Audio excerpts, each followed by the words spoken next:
हाँ, युगल किशोर इन्होंने प्रकट किए थे। जो पन्ना में युगल किशोर जी विराजे हैं, उनको किसने प्रकट किया है? श्री हरिराम दास जी ने। क्या था कि एक बार यह श्री राधा रमण जी में दर्शन करने गए। समाज होते थे पहले, समाज गायन, तो समाज गायन हो रहा था राधा रमण जी में, तो समाज गायन में ये भी गए। कोई उत्सव था, उत्सव में गए तो कहा कि आप भी कुछ गाइए।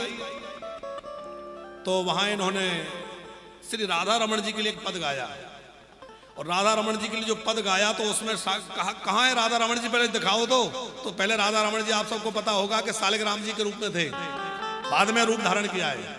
सालिग्राम थे छोटे से, बोले वो सिंहासन में, बोले मुझे दिख नहीं रहे। थोड़ा पत्रावली को हटाया, पुष्पादि को, बोले वो तो गोल गोल सालिग्राम बढ़िया देख के हंसे, और हंस करके ऐसा पद गाया कि आपको हंसी आएगी।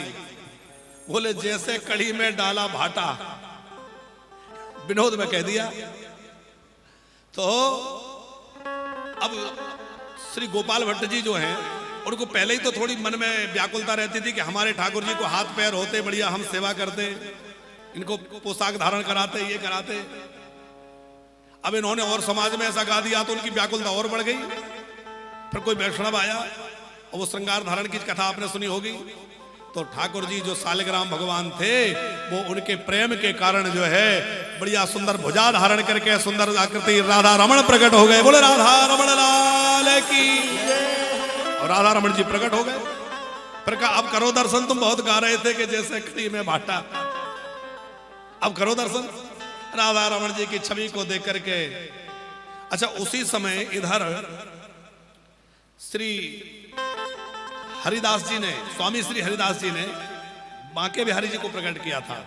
तो इधर तो बांके बिहारी जी भी प्रकट हो गए थे, उधर राधा रमण जी भी प्रकट हो गए थे, और भी संत सब अपने अपने ठाकुरों से लाड़ लड़ा रहे थे जो सप्तनिधि वृंदावन की हैं। तो इन्होंने कहा कि हमें भी कोई प्रसाद मिल जाता।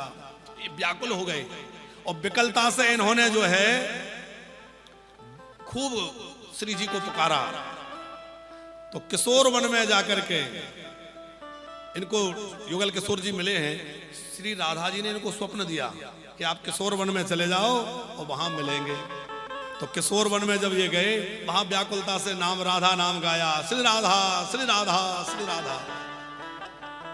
नरेंद्र सिंह जी, एक विशेषता के चरित्र में ये है कि और भक्तों को तो भगवान ने केवल ठाकुर जी का विग्रह दिया, बांके बिहारी जी है, राधा रमण जी हैं, लेकिन इनको अकेले ठाकुर जी नहीं मिले, इनको साथ में श्री राधा रानी भी प्रकट होकर मिली, श्री जी भी मिली। नाम हो गया जुगल किशोर, क्योंकि जुगल जोड़ी प्रकट भई ना, तो नाम हो गया जुगल किशोर। जुगल किशोर जी बाद में पन्ना चले गए, अभी वर्तमान में पन्ना में विराजमान है। गोविंद देव जी जयपुर में विराजमान है, मदन मोहन जी करौली में विराजमान है। तो युगल किशोर जी को इन्होंने प्रकट किया था।